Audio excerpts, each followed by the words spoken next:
दोस्तों, हिंदी सिनेमा के गीतों को अपनी कलम से जादुई अंदाज देने वाले जावेद अख्तर को कौन नहीं जानता।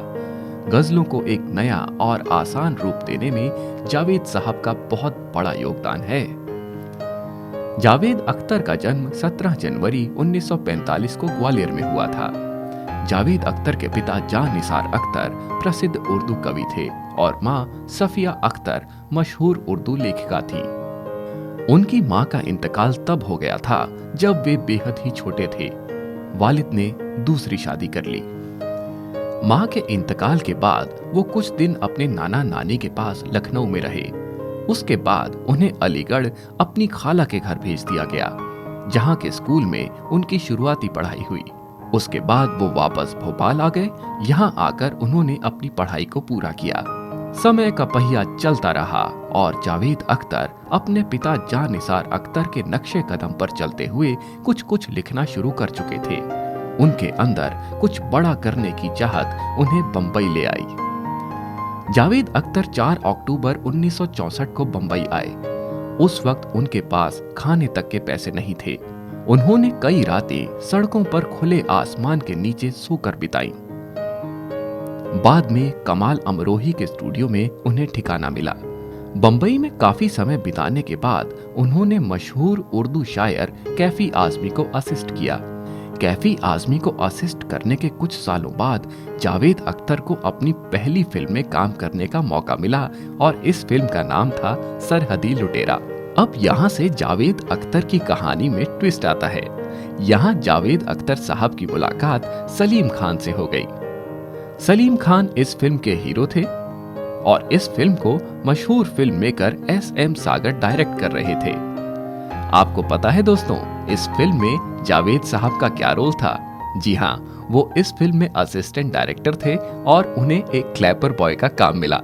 और दोस्तों, इस मूवी का इतना बुरा हाल हुआ कि क्या बताएं। और इस मूवी के फ्लॉप होने के साथ ही फिल्म के हीरो सलीम खान का हीरो बनने का सपना चकनाचूर हो गया। लेकिन एक अच्छी बात हो गई दोस्तों, इस फिल्म की शूटिंग के दौरान सलीम जावेद दोस्त बन गए।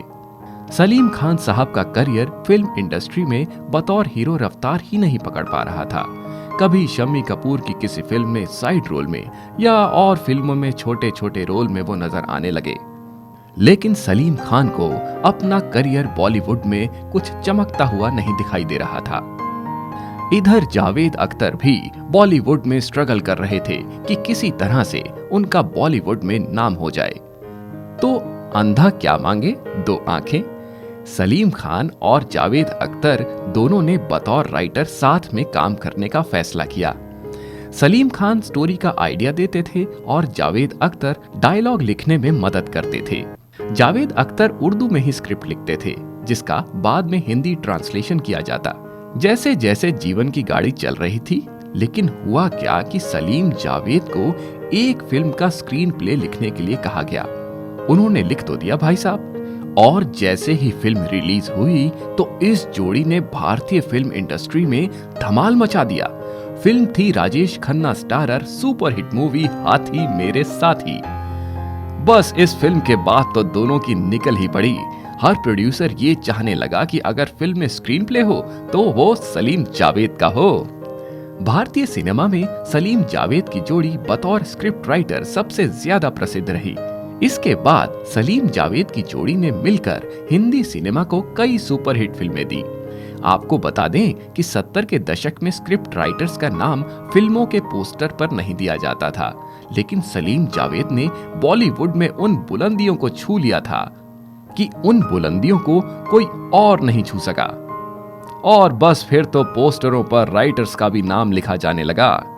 इन दोनों की जोड़ी ने साल 1971-1982 तक करीबन 24 फिल्मों में साथ काम किया, जिनमें सीता और गीता, शोले, हाथी मेरे साथी, यादों की बारात, दीवार जैसी फिल्में शामिल हैं। साल 1973 में आई जंजीर ने तो अमिताभ बच्चन के डूबते करियर में नई जान फूंक दी। उनको एंग्री यंग मैन की इमेज मिली। उसके बाद तो अमिताभ बच्चन ने कभी पीछे मुड़कर नहीं देखा। अमिताभ बच्चन ने सलीम जावेद की जोड़ी के साथ कई हिट फिल्मों में काम किया। अगर कोई प्रोड्यूसर अमिताभ बच्चन के पास आता तो वो यही कहते कि देखो भैया, काम तो हम तुम्हारी फिल्म में कर लेंगे, लेकिन स्क्रीन प्ले सलीम जावेद ही लिखेंगे। लेकिन दोस्तों, जैसा कि आप जानते हैं कि ये बॉलीवुड है, जोड़ियां बनती हैं, टूटती हैं, बिगड़ती हैं।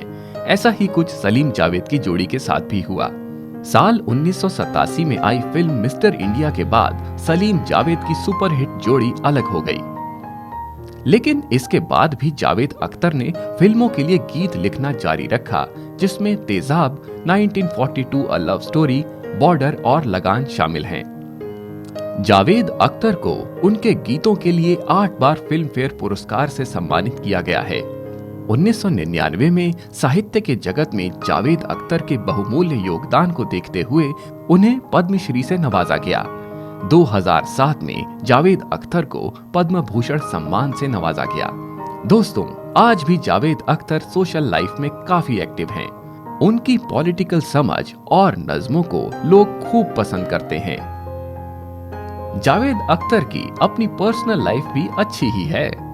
उनकी पहली पत्नी हनी ईरानी से 2 बच्चे हैं, फरहान अख्तर और जोया अख्तर। फरहान बॉलीवुड के नामी निर्माता, निर्देशक, अभिनेता और गायक है। जोया अख्तर भी निर्देशक के रूप में अपने करियर की अच्छी शुरुआत कर चुकी हैं। उनकी दूसरी पत्नी फिल्म अभिनेत्री शबाना आजमी है। तो दोस्तों, जाते जाते आपको एक बात बताना तो भूल ही गए।